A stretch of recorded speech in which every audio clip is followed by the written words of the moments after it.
Squad Gang, Reba Nation.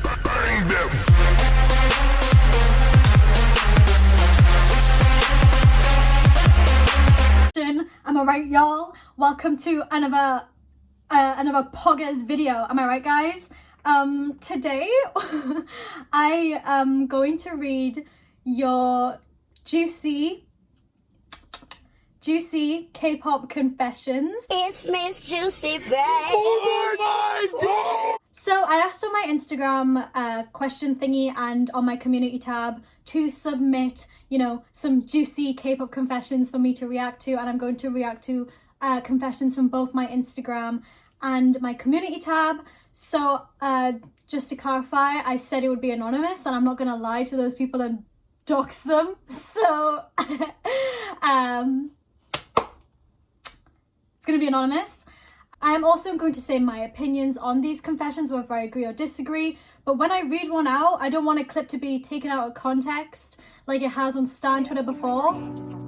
So don't do that, you know. All of the opinions that I have gathered here today, all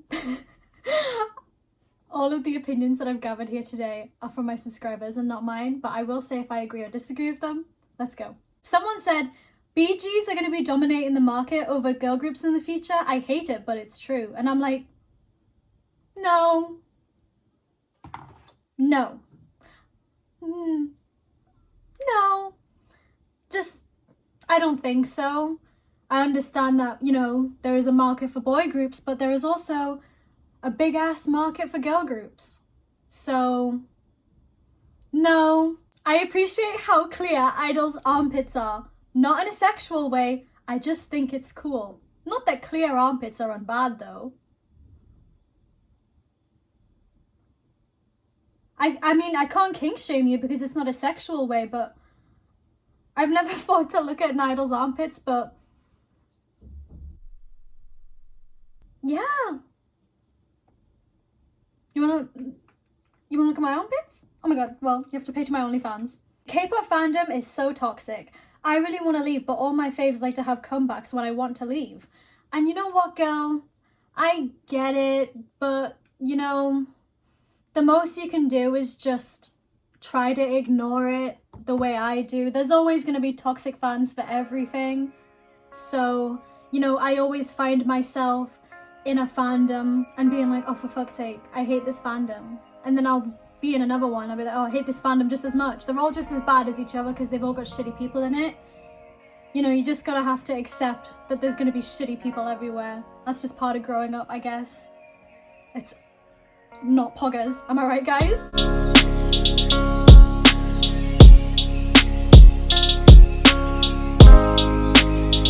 I used to think that Chweri and Hyunjin are the same person.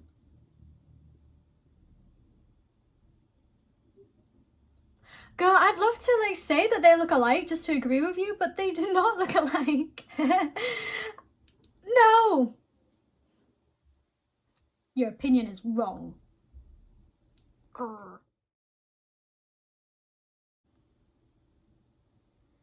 I made a catchy Chunso x BTS Jungkook fanfiction and it kind of blew up. It's really embarrassing when I think about it. I'm sure you know what? She is a lovely girl and I'm sure she loves any sort of media that is in dedication to her. And yeah. Yeah. That you said it blew up. I want to know now, like, what was in the fanfiction for it to blow up. 'Cause I want to know what those two were getting up to in that fiction. When people say K-pop is cringy, they mean NCT and Super M. And honestly, I don't really agree with this, but I kind of think I understand where they are coming from. I think I get where they're coming from because NCT and Super M have like done like these weird gigs, which like I don't know, when I watched Super M on the Ellen show, I got so much secondhand embarrassment, not because they're cringy, it's just because it's like Ellen, and I think because, you know, that's what the Western media sees as K-pop, is this weird interaction between Super M and Ellen. That's what comes off as cringy, but I don't think NCT and Super M themselves are cringy. But I think they've had a lot of cringy interactions which make the general public think so. But the actual groups themselves are fine. And you can't come at me for saying that, because literally like the majority of these albums are EXO. So, grrr. Oh, when I was 15, I went to this K-pop festival for fans, and there were new girls there.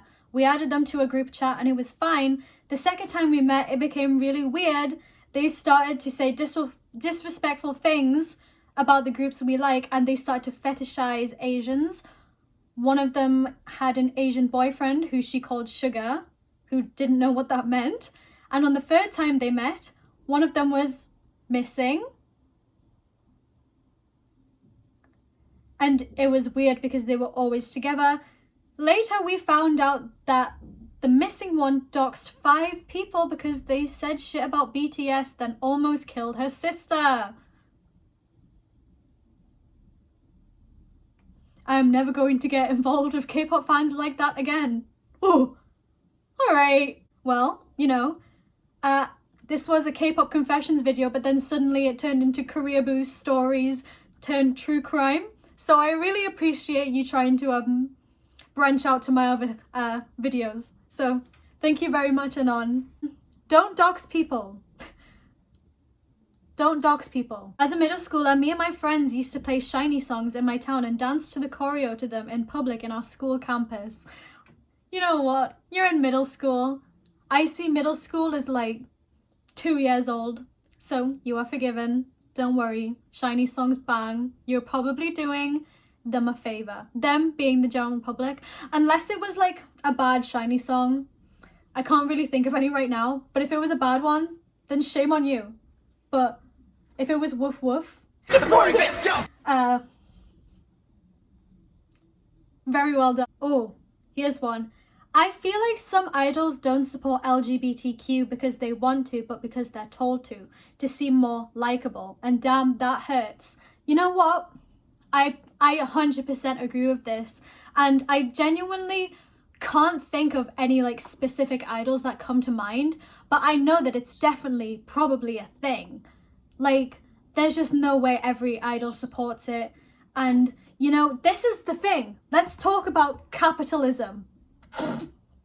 Big companies in general, not just K-pop, will use LGBT or minorities or just social issues, yeah? They'll use social issues to, you know, boost their sales and make them look like the good people. But really, they don't care about that shit. You know, they can say they're an ethical brand, or they can make all these adverts which show off these certain issues for this group. But in reality, they probably don't give a shit.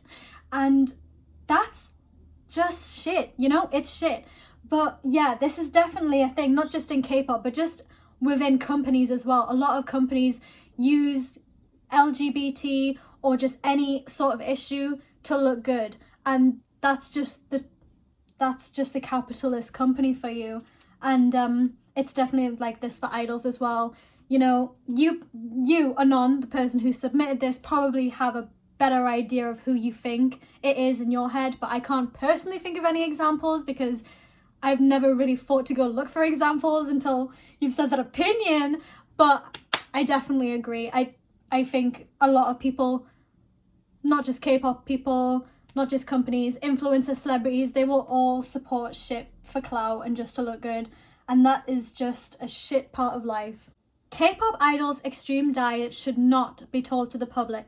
I had no business being 14 and trying the IU diet. Yeah, I think for sure it should not be known to the public what they're eating because of this harmful image they're putting out. But how about we take that a step further, eradicate these unhealthy idol diets in the first place, because most of the time these idols that go on these diets never need to diet. They've got perfectly fine bodies, and I will say this till I die, their bodies are always just fine.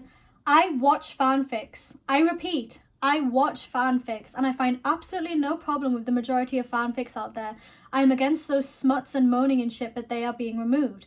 I find absolutely zero problem with fanfictions, and I seriously think that the idols in the fanfictions are just characters for authors of fictions, and there is absolutely zero reason to despise fanfictions or authors.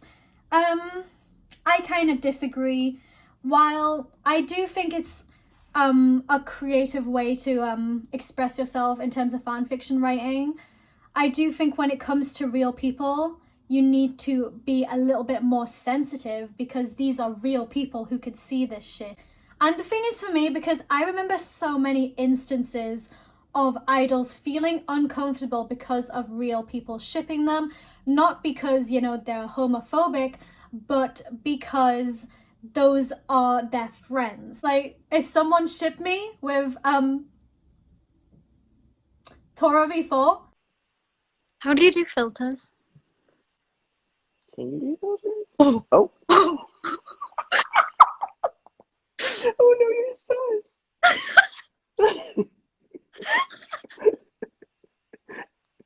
Oh my god, no, I'm so sorry. I'm so sorry.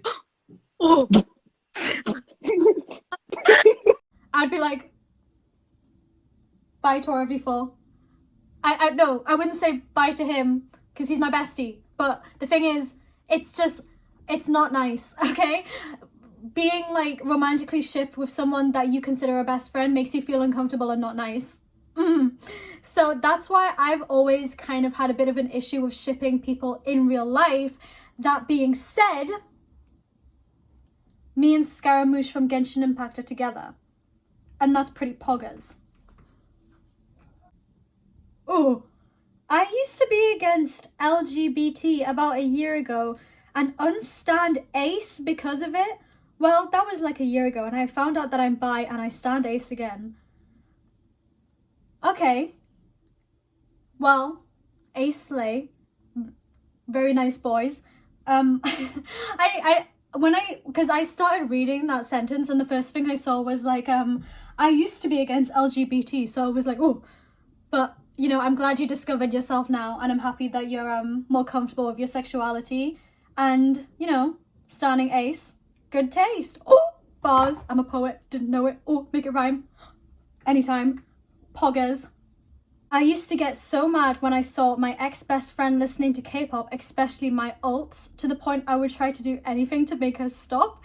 It's infuriating to see her enjoying the things I enjoy, and I feel bad for feeling this way. And that's so crazy. But the thing is, right, when I was around... This is so embarrassing, and I haven't even told this on a video. Sometimes I repeat stories on videos when I think they're relevant, but I've genuinely never told this one before. So you're in for a treat, baby. So I was like a huge Nicki Minaj stan back in like my younger days. I don't remember. I was a huge Nicki Minaj stan back in the day, and I remember I like was so obsessed with Nicki Minaj that I changed my name on Facebook to like Jessica Nicki Viba. And I put Nicki Minaj like all over my walls, and I was just obsessed with her. And then I remember this other girl got into Nicki Minaj because of me, and I was so pressed. I don't know why. I was just so pressed because sometimes I think, I don't know if it's just like the autism popping out for me, but like when you love something so much and hyperfixate on it and you see someone else like, in getting into it, you kind of like feel like a tiny you kind of feel like a cat and there's another cat trying to take your fish, but no, that's your fish, so you get upset at that. But in reality, you could share that fish, and I just think it's because you love something so much you don't want to share it, and you just think I think it's because you also think that it's your special thing. And you just want it to be special to you, so when you see other people like coming into it, you don't like. So whenever I see someone getting into Full Metal Alchemist, the anime, for those who don't know, that's like my favorite thing ever. I love Full Metal Alchemist. Whenever I see like other people saying they're gonna watch Full Metal Alchemist or getting into Full Metal Alchemist, I feel really happy, and yeah, it just makes me very, very happy to see people getting into the things I love now. But I was definitely like that when I was young, and I think it was like around middle school, year 7-ish, I was into Nicki Minaj, I think.